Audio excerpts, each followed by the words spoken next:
இந்த வீடியோவில் நம்ம என்ன பார்க்க போறோம்னா, தனுசு ராசிக்காரர்களுக்கு 2026 ஜனவரி மாதம் எத்தகைய ஒரு மாதமாக, பலாபலன்கள் நிறைந்த ஒரு மாதமாக சயின்டிபிக் வேதிக் அஸ்ட்ராலஜி முறையில நாம பலன்கள் பார்க்க போறோம். துல்லியமான பலன்கள் பார்க்க போறோம்.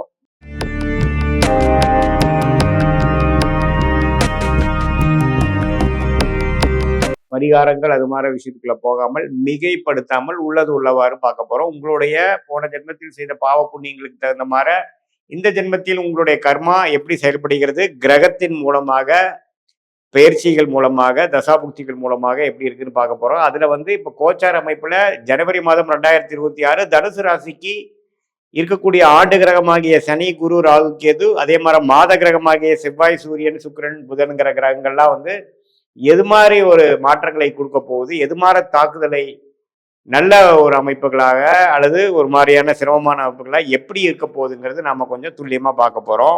இப்ப பாருங்க, ஜனவரி மாதம் பிறக்கும் பொழுதே தனுசு ராசிக்காரர்களுக்கு சனி 4ஆம் இடத்துல இருக்கிறார், குரு 7ஆம் இடத்திலிருந்து ராசியை பார்க்கிறார், ராகு 3ஆம் இடத்திலிருந்து குரு பார்வை பெறுகிறார், கேது 9ஆம் இடத்தில் இருக்கிறார். அதே மாதிரி ராசி அதிபதி ஆகிய குரு ராசியை பார்த்தாலும் ராஜோகாதிபதி என்று சொல்லப்படுகிற செவ்வாய் ராசிக்குள்ளேயே இருந்து குருவின் பார்வை பெறுகிறார். ஸோ 2 ராஜோகாதிபதி, அதாவது குருவும் செவ்வாயும் பார்த்துக்கிறது ரொம்ப நல்ல விஷயம். அதே சமயத்துல புதன், சுக்கிரன், சூரியன் எல்லாமே, சூரியனும் ராசிக்குள்ள, குருவின் பார்வை ராசிக்குள்ள, ராஜோகாதிபதி செவ்வாய் ராசிக்குள்ள, இதெல்லாம் இருக்கிறது ரொம்ப விசேஷம்.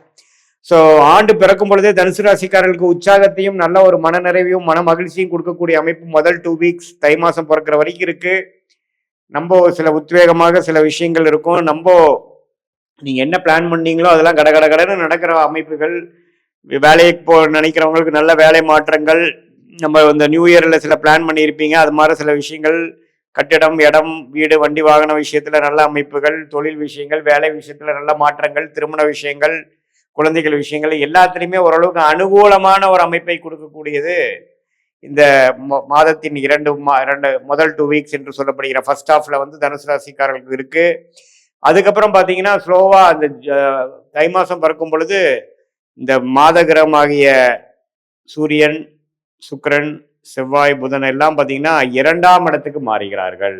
அதுவும் தப்பில்லை. இது மாதிரி வருமானத்துக்கு சில விஷயங்கள் நீங்க ட்ரை பண்ணதெல்லாம் கொஞ்சம் வருமானம் வர மாதிரி விஷயமும், கொஞ்சம் குடுக்கல் வாங்கல் திருப்தியா இருக்கிற மாதிரியும், கொஞ்சம் அடுத்த கட்ட வாழ்க்கையில நகர்த்துக்கக்கூடிய ஒரு முயற்சிகள், இடம் மாற்றங்கள், ப்ரொமோஷன், ஊர் இடம் விட்டு இடம் மாறுறது, அது மாதிரி ஒரு நல்ல மாற்றங்களை கொடுக்கக்கூடிய ஒரு அமைப்பு தை மாசம் பிறந்ததுலேருந்து தனுசு ராசிக்காரர்கள் இருக்கு. சாக மட்டும் பார்க்கும் பொழுது கிரகத்தின் சஞ்சாரங்களும் கிரகத்தின் அமைப்பை வச்சு பார்க்கும் பொழுது தனுசு ராசிக்காரர்களுக்கு 2026 பிறக்கிறது ஓரளவுக்கு நல்ல ஒரு அமைப்பை கொடுக்கக்கூடிய அமைப்பு இருக்கு. 2025 சில விஷயங்கள் நம்ம ஸ்ட்ரெஸ்ஃபுல்லா, நம்ம பிரச்சனைக்குரியதாக சில விஷயங்கள்ல நம்ம ட்ரை பண்ணதுக்கு ரிசல்ட் வரல அப்படிங்கிற மாதிரி இருக்கக்கூடிய அமைப்புகள்லாம் போக, இப்ப வரக்கூடிய காலகட்டங்கள் உண்மையே துல்லியமான ஒரு பலன்கள், உண்மையான நீங்க நினைச்சீங்களோ அதுக்கு தக்க பலன்கள் கிடைக்கக்கூடியது. டிலே எல்லாம் இருக்கிற விஷயங்கள்லாம் கொஞ்சம் டிலே எல்லாம் குறைஞ்சு நம்ம என்ன நினைக்கிறோமோ அது உடனே நடக்கக்கூடிய அமைப்புகள்லாம் இந்த மாசம் கொஞ்சம் மேஜிக் மாதிரி நடக்கக்கூடிய அமைப்புகள் இருக்கு. ஏன்னா 2 ராஜோகாதிபதி ராசிக்குள்ளேயே இருந்து குருவின் பார்வை பெறுவது ஒரு நம்பர் ரேரான ஒரு அமைப்பு. ஸோ இதனால தனுசு ராசிக்காரர்களுக்கு சில முக்கியமான விஷயங்களை இந்த மாதத்துல நீங்க செஞ்சுக்கணும், முடிவுகள் எடுக்கணும். சில விஷயங்கள் உங்களுக்கே ஓப்பன் அப் ஆகுங்கிறது உங்களுக்கே நல்லாவே வாழ்ற உங்களுக்கு கண்டிப்பா தெரியும். ஸோ இது மாதிரியான அமைப்புகள் இருக்கக்கூடிய தனுசு ராசிக்காரர்கள் பார்த்தீங்கன்னா கொஞ்சம் 2026 ஜூன் மாதத்துக்கு அப்புறம் சில மாற்றங்களை கொடுக்கக்கூடிய இடமாற்றங்கள், அபிவிருத்தி, ப்ரொமோஷன், டெவலப்மெண்ட்டை நோக்கி போகக்கூடிய தனுசு ராசிக்காரர்களுக்கு இந்த ஜனவரி மாதம் ஒரு கேம் சேஞ்சராக இருக்கக்கூடிய அமைப்புகளாக இருக்கு.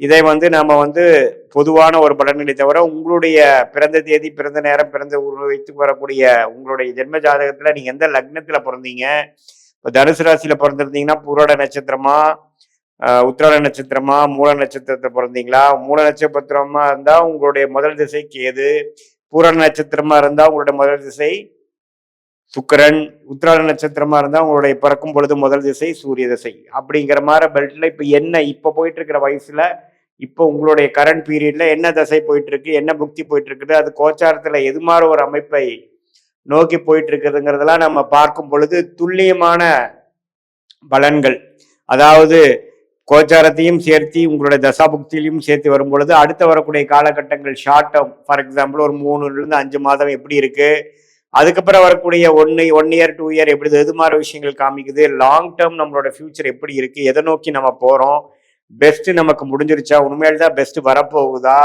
எந்த நேரத்தில் நம்ம வேகமாக போகணும், எந்த நேரத்தில் அடக்கி வாசிக்கணும், எப்போ வேலை மாற்றங்கள் காமிக்குது, எப்போ தொழில் அபிவிருத்தி காமிக்கிறது, நமக்கு தொழிலா வேலையா, மாணவர்களுக்கு வந்து ஹையர் ஸ்டடீஸ் எப்படி இருக்கு, எது மாதிரி கல்விகள் படிச்சா அவங்களுக்கு நல்லா வரும், எது வந்து அவங்களுக்கு ஃபார்ச்சுனேட் ஃபீல்டா இருக்கு, வெளிநாடா வெளி மாநிலமா அல்லது நம்ம ஊர்லயே படிக்கக்கூடிய அமைப்பு இருக்கா, தொழிலா வேலையா, கல்யாண விஷயங்கள் எப்போ, லேட் மேரேஜா ஏர்லி மேரேஜா, குழந்தைகள் விஷயங்கள் எப்படி, எல்லாமே வந்து நம்மளுடைய ஜாதகத்தில் இருக்கக்கூடிய லக்னம், 2ஆம் இடம், 3ஆம் இடம்லேருந்து 12ஆம் இடம் வரைக்கும் நம்மளோட வாழ்க்கைக்கு தேவையான குழந்தைகள், இடம், வீடு, வண்டி, தாயார், பெற்றோர்கள், தகப்பனார், பூர்வீக சொத்து, கல்யாணம், ஆயுசு உள்பட நமக்கு என்னங்கிறது மாற பிராப்தங்கள் இருக்குங்கிறது சயின்டிபிக் வேதிக் அஸ்ட்ராலஜி முறையில துல்லியமாக நம்ம பார்க்கும் பொழுது நம்மளுடைய கர்மா என்னங்கிறது ஓரளவுக்கு மைண்ட்ல நமக்கு சிங்க் ஆகும் பொழுது அதுக்கு தகுந்த மாதிரி முடிவுகளை நம்ம எடுத்துக்கொண்டு தேவையற்ற பண செலவுகள், தேவையற்ற சமய விரயங்களை அவாய்ட் பண்ணிட்டு நமக்கு நம்ம வாழ்க்கைக்கு எது நமக்கு சம்மந்தம் இல்லையோ, எது நமக்கு பிராப்தம் இல்லையோ அது மாதிரி விஷயங்கள்ல போய் செஞ்சு ரொம்ப கஷ்டப்பட்டு சமய விரயங்களாகி அதுக்கப்புறம் பண விரயங்களை செய்து அதுக்கப்புறம் காலகட்டங்களை இழந்து அதுக்கப்புறம் மீண்டு நமக்கு சரியான பாதைகளுக்கு வரும்பொழுது வாழ்க்கையை பாருங்க, நம்ம ஒரு 1000 வருஷம் வாழ்றது இல்லை, நம்ம வாழ்றது ஒரு 70, 80, 85 வருஷம் வாழ்வோம். அதுக்குள்ள நிறைய தவறுகள் செய்து செய்து செய்து தேவையற்ற விஷயங்களை செய்யும் பொழுது நம்மளுடைய வெற்றிகள், நம்மளுடைய செட்டில்மெண்ட், நம்மளுடைய முன்னேற்றங்கள், நம்மளுடைய சேவிங்ஸ், நம்மளுடைய அச்சீவ்மெண்ட்ஸ் எல்லாமே கொஞ்சம் பாதிக்கப்படக்கூடிய அமைப்புகள் உண்டு. அதனால இந்திய வேத ஜோதிடர் அடிப்படையான சயின்டிபிக் வேதிக் அஸ்ட்ராலஜி முறையில நம்ம துல்லியமான பலன்கள் பார்த்து நம்மளுடைய பிராப்தம் என்ன, நம்ம கர்மா என்னங்கிறது தெரிந்து பாஸ்ட் என்ன நடந்தது, ப்ரெசன்ட் என்ன, ஃபியூச்சர் என்னங்கிறதெல்லாம் ஒருங்கிணைத்து நம்ம பார்க்கும் பொழுது கண்டிப்பாக நம்ம வந்து ஒரு கிளாரிட்டி, எப்போ ஒரு கிளாரிட்டி வந்ததுன்னா நமக்கு ஒரு உத்வேகம் கிடைக்கும். உத்வேகம் வந்ததுன்னா வாழ்க்கையில வந்து என்ன சிரமங்கள் வந்தாலும் அதை தாண்டி நாம முன்னேற முடியும்.